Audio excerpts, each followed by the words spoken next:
മുഖ്യമന്ത്രി ഇറാനുമേൽ ആക്രമണം നടത്തിയ ഇസ്രയേലിന്റെ നടപടിയെ സംബന്ധിച്ച് ഒരു പ്രതികരണം നടത്തിയിട്ടുണ്ട്. കേരളത്തിലെ മറ്റൊരു രാഷ്ട്രീയ പാർട്ടിയിലെ നേതാവിന് ഇങ്ങനെ ഒരു മറുപടി പറയാൻ തണ്ടലിന് ഉറപ്പുണ്ടാകില്ല.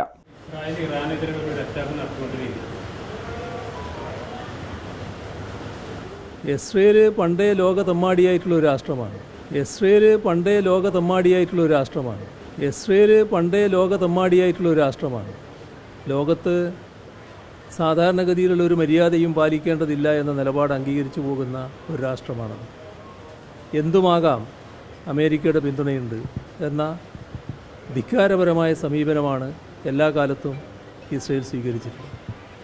ഇപ്പോൾ അത്യന്തം സ്ഫോടനാത്മകമായ വിവരങ്ങളാണ് ഇന്ന് കാലത്ത് വന്നു കഴിഞ്ഞിട്ടുള്ളത്. അതാണ് ഇറാന് നേരെ നടത്തിയ ആക്രമണം. അത്തരമൊരു ആക്രമണത്തെ ഒരു തരത്തിലും ന്യായീകരിക്കാൻ കഴിയുന്നതല്ല. അത് നമ്മുടെ ലോകസമാധാനത്തിന് അങ്ങേയറ്റം ഭീഷണമായ അന്തരീക്ഷമാണ് ഉണ്ടാക്കുക. അപ്പോൾ സമാധാനകാംക്ഷികളായ എല്ലാവരും ഇതിനെ എതിർക്കാനും അപലപിക്കാനും തയ്യാറാകണം എന്നതാണ് പൊതുവെ പറയാനുള്ളത്. അതെ, ഇസ്രയേൽ പണ്ടേ തെമ്മാടി രാഷ്ട്രമാണത്രേ. കേരളത്തിലെ കോൺഗ്രസ്സുകാർ പലസ്തീൻ ആക്രമണം ഉണ്ടായപ്പോഴും അവിടെയും ഉണ്ട് ഇവിടെയും ഉണ്ട്, രണ്ടിൻ്റെ നടുക്ക് നിന്ന് തത്തിക്കളിക്കുകയാണ്.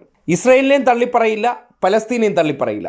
ഇതിൽ തെറ്റുകാരുടെ ഭാഗം പറഞ്ഞു കഴിഞ്ഞാൽ ഇനി ക്രിസ്ത്യൻ വോട്ട് ഞങ്ങൾക്കിവിടെ കിട്ടാതെ വരും, ഞങ്ങൾക്കെതിരെ കാസ ഉൾപ്പെടെയുള്ള ചില ക്രിസ്തീയ സംഘടനകൾ പ്രചരണം നടത്തും, അതുകൊണ്ട് നമ്മൾ ഇസ്രയേലിനെ തള്ളിപ്പറയാൻ പാടില്ല, പലസ്തീനെ അനുകൂലിക്കാനും പാടില്ല, യുദ്ധത്തിന് ഞങ്ങൾ എതിരാണ്, ഒരു വാക്കിൽ പിടിച്ച് ആ സേഫ് സോണിൽ നിന്നുള്ള തത്തിക്കളിക്കലാണ്. അതിനപ്പുറത്തേക്ക് ഓരോ വിഷയത്തിലും എങ്ങനെയാണ് കൃത്യമായ രാഷ്ട്രീയ നിലപാട് പറയുന്നതെന്നും അതിൻ്റെ പേരിൽ 4 വോട്ട് പോകുന്നെങ്കിൽ പോകട്ടെ എന്ന നിലപാടാണ് ഈ കേട്ടത്. ഇത് ഈ സ്വരത്തിൽ ഈ ടൈമിൽ പറയാനായിട്ട് ആർജവമുള്ള മറ്റേത് നേതാക്കന്മാരുണ്ട്?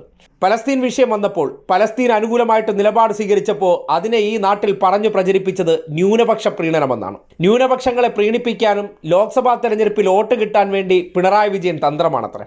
മധുരയിൽ നടന്ന പാർട്ടി കോൺഗ്രസിൽ പലസ്തീൻ ഐക്യദാർഢ്യവുമായി ബന്ധപ്പെട്ട് അവരുടെ വിശുദ്ധ വസ്ത്രം ധരിച്ച ദൃശ്യം പുറത്തു വന്നപ്പോൾ തെരഞ്ഞെടുപ്പിന് ശേഷം ന്യൂനപക്ഷ പ്രീണനം വേണ്ട, ഭൂരിപക്ഷ പ്രീണനം മതി എന്ന് CPM നിലപാട് കൈക്കൊണ്ടു എന്നുള്ള പ്രചരണം ശക്തമായിരിക്കുമ്പോഴാണ് മധുരയിൽ നിന്ന് ആ ദൃശ്യം പുറത്തു വന്നത്. അപ്പോൾ കുറച്ച് ദിവസം മിണ്ടിയില്ല. വീണ്ടും ഇപ്പോൾ ഭൂരിപക്ഷ പ്രീണനം എന്ന വാചകം അടിക്കുന്ന സന്ദർഭത്തിലാണ് ഇസ്രായേലിനെതിരെ ശക്തമായിട്ടുള്ള നിലപാട് സ്വീകരിച്ചിരിക്കുന്നത്. അകാരണമായിട്ട് ഒരു മതവിഭാഗത്തെ ടാർഗറ്റ് ചെയ്തുകൊണ്ട് അവരുടെ രാജ്യങ്ങളിൽ കടന്നു കയറി നടത്തുന്ന അതിക്രമങ്ങളെ സംബന്ധിച്ച് ഒരു മുഖ്യമന്ത്രി പറയാൻ പറ്റുന്ന ഏറ്റവും ശക്തമായിട്ടുള്ള ഭാഷയാണ്. ആ വേവ് ലെങ്തിൽ അതേ സ്വരത്തിൽ കേരളത്തിൽ ഒരു രാഷ്ട്രീയ നേതാവും അത് പറയാൻ ആർജവം കാട്ടില്ല. ഇനിയിപ്പോൾ ഈ വാചകം വന്നതുകൊണ്ട് ഞങ്ങളും അങ്ങനെയാണെന്ന് കാണിക്കാൻ വേണ്ടി ചിലപ്പോൾ മാപ്ര കോലുകൾക്ക് മുന്നിൽ ഡയലോഗ് അടിച്ചെന്നിരിക്കും. പക്ഷേ മുഖ്യമന്ത്രി ആ വാചകം പറയുമ്പോൾ തൻ്റെ മുന്നിൽ ആരും അങ്ങനെ ഒരു വാചകം പറഞ്ഞിട്ടില്ല.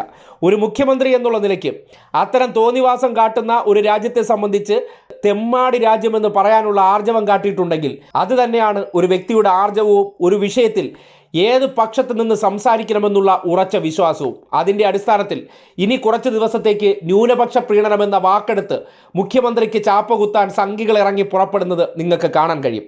എന്തായാലും ഈ വിഷയവുമായി ബന്ധപ്പെട്ട് ഇത്രയും ശക്തമായിട്ടുള്ളൊരു പ്രതികരണം കേരളത്തിലെ മുഖ്യമന്ത്രിയിൽ നിന്നുണ്ടായിരിക്കുന്നത് ഒരുപക്ഷെ ഇസ്രയേലിൻ്റെ പക്ഷത്ത് നിൽക്കുന്ന രാജ്യം ഭരിക്കുന്നവരെ പോലും ഞെട്ടിക്കുന്ന പ്രതികരണമാണെന്ന് തന്നെ വിലയിരുത്തുന്നുണ്ട്.